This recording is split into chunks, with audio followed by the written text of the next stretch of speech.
We have DK contributor Reid Fowler and RotoWire's Len Hochberg here to price check for us.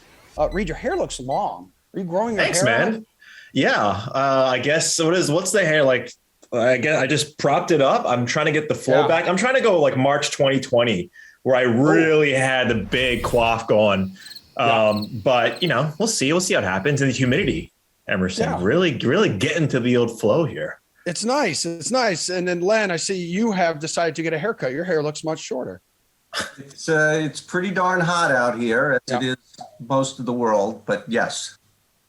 Well, Len, since you have the nicer haircut, I need you to answer this first question for me. Only a few guys at 10K this week. Who's your favorite out of the higher priced dudes? Well, in this type of tournament, big birdie fest coming up, I think that opens the field up to a lot of lesser guys to compete. So my first thought is that if you wanted to avoid all the 10K guys, 11K guys, I would think that would be a good strategy to take. I wouldn't argue with that strategy. But since you're asking me for one guy, I'm going to go with Dustin Johnson, who's all the way at the top at 11-3. Not a good year this year by any means, but showing signs of life. Top 20 at the U.S. Open, backdoor top 10 at the Open last week. Course perfect for him. Long, wide, big greens. If he's playing well, he certainly can rack up at least a lot of points for your lineup. What about you, Reid Fowler? Who is worth all of your money? Yeah, I don't mind that call from Len on DJ too, right? When you take a look at these type of fields that come after a major, usually the best guy wins it coming. And Dustin Johnson clearing away the best guy here, second in birdies gained, like Len mentioned. You got to make a ton of birdies here, but I'm going with Patrick Reid, villain number one, numero uno. Kind of like Emerson on The Sims, just everyone coming after him with salt. But give me P. Reid. Love him at 10-3. I think when you take a look at courses over, and this is, again, when you look at stats, you got to take it with a grain of salt. See what I did there, Emerson. Over 7,400 yards courses. Patrick Reid is one of the best out there on strokes gained total. The only other guy better than him is Dustin Johnson. And his birdie rate is fantastic right now for Patrick Reid. He's top 10 in approach or top 15 in approach coming into this tournament. And we know that he's one of the best putters on tour. So when you mix best putting, and when you mix a good iron game from Patrick Reid, and no one wanted to play him because he missed a cut last week, and everybody loves Anthony Finau, clearly because he's the best golfer in the entire world that doesn't have a win yet, kind of like Chris Paul. Sorry, shout out Chris Paul. But Tony Finau getting all the love. Patrick Reid, I love him, especially on a GPP play, if not with Len here going up to DJ.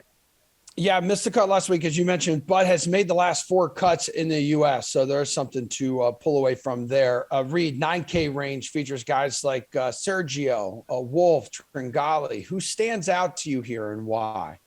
Do you know what I learned, Emerson? And this has nothing to do with the question, but Cody said that we had a lot of time, so I'm going to explain it. Do you know what the nickname Trip, or we have a lot of trips in golf, right? The first name Trip.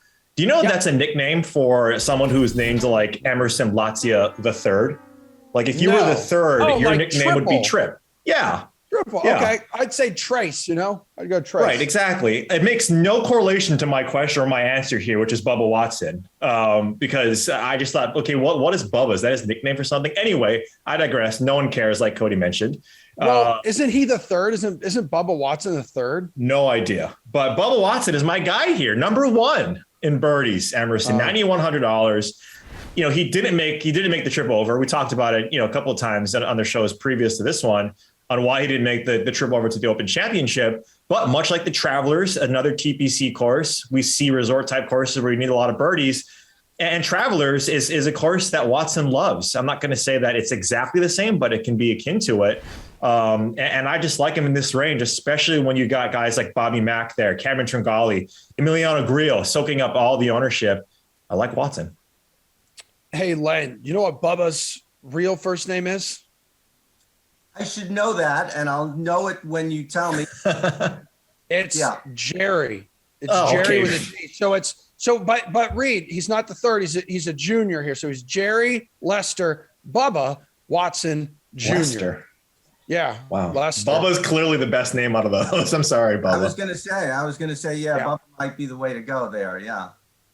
Yeah. So, I mean, as an Emerson Jr., I do respect the junior there that he has added to the end of his name. But Len, what do you think? 9K range, Bubba, is it someone else you like? Well, continuing with the trip theme, and this is the 3M Open.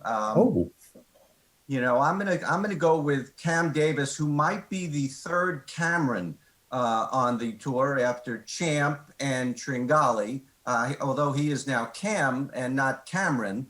But yeah, he hits the ball a long way. He makes a lot of birdies. He is very recently a winner, and you know we can expect some regression, especially from a maiden winner soon after that victory.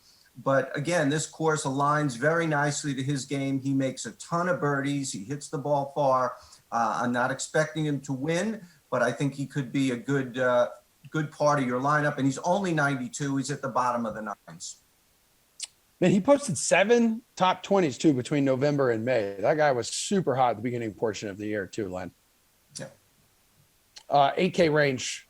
So we've already talked about Fratelli here, who finished solo 5th at the Open on Sunday. Is he your guy in this range, Len? Well, as we're starting to learn, Dylan Fratelli finishes top 5 only in majors. He was top 5 at the Masters. He was top 5 at the Open. I think those are his only top 10s in PGA Tour stroke play events in the past year. You know, he got in on the match play, but I'm not going to throw that in there. But no, I like Patton Kizzire a lot at this price, and I've talked on this show the last couple of weeks about Kizzire. He was 25th a couple of weeks ago, a couple of tournaments ago at the Rocket Mortgage. He was 11th at the Travelers, the John Deere. And then he had triple bogeys in both those tournaments and still shot in the 60s in those rounds. He's another guy like Cam Davis, just a lot of birdies, really good putter, 15th in strokes gained putting. You know, there's a lot of water on this course, so I wouldn't be surprised if he had another triple bogey. But he's shown the ability to withstand it. And yeah, I like him a lot this week, and obviously a very favorable price in the mid-8s. Fowler, how do we feel about Fratelli? So Len's on to something here for the season. I'm looking at this. 3 top 10s have come at 2 majors and a WGC event, but he's been miserable otherwise. Yeah. And shout out to Dylan Fratelli. I got a picture with him at the PGA Championship when he was during playing in his round. Did not do well at the PGA Championship.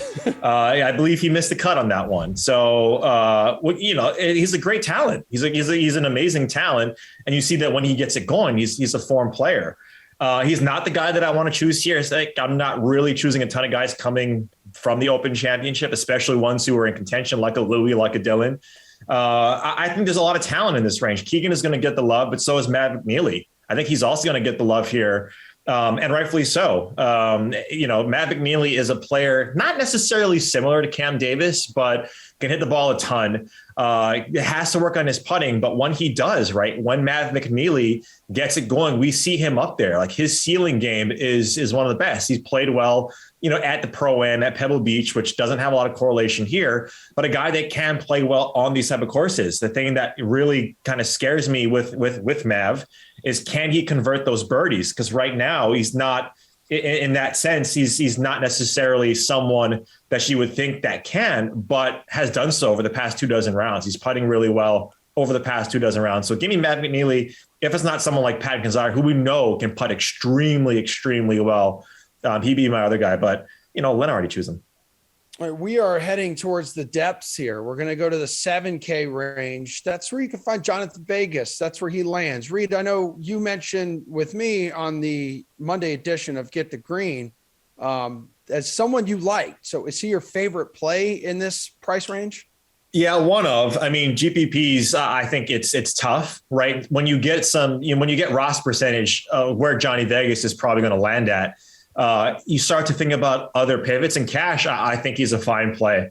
I think when you take a look at what he's done so far over the last handful of tournaments, you really have to consider him at that price tag at $7,500. But if we're going GPPs, there's a couple other guys that I do like. Adam Schenk is one that I really like. Unfortunate last name for his profession, but playing really, really well. And guys in the low $7,000 range, Bo Hoag and Pat Perez. or is it Bo Hogg?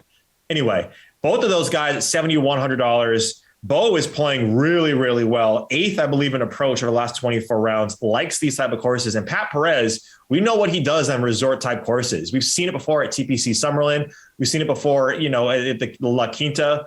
Like, this guy can score when it's a birdie fest. So give me those two guys at the low 7s as well. Len, what about you? 7K department, dude. Also low 7s for me. And I'm going to go with Ches Reavie, and not just because I like to say Ches a lot and Ches Man and things like that. No, Ches has been really turned his season around at, of all places, the U.S. Open qualifier at the Brookside, Columbus, Ohio qualifier, the loaded one. He was the co-medalist there, and he had missed a bunch of cuts before then. But since then, I think he's run off 5 of his last 6, 3 top 25s. He made the cut last week at the Open. He's got himself inside the top 125, but he's not safe yet. He's at 119th, so he still has some work to do. He has not played this tournament before, but really he's upped his game.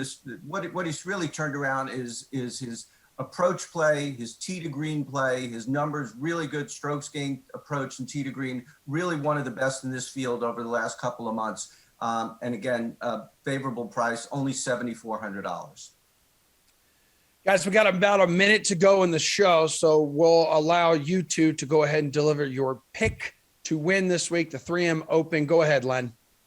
Yeah, I'm going to go back to Patton Kizzire. I think, we've seen the first 2 times of this tournament, the first 2 iterations. Matthew Wolff was not a star when he won. He was just recently out of college. Michael Thompson last year, certainly not a star. So I'm not looking for a super big name. Patton Kizzire has lit it up the last 2 weeks. He's got himself into trouble. If he can avoid the trouble, he'll make enough putts and make enough birdies to be there on Sunday.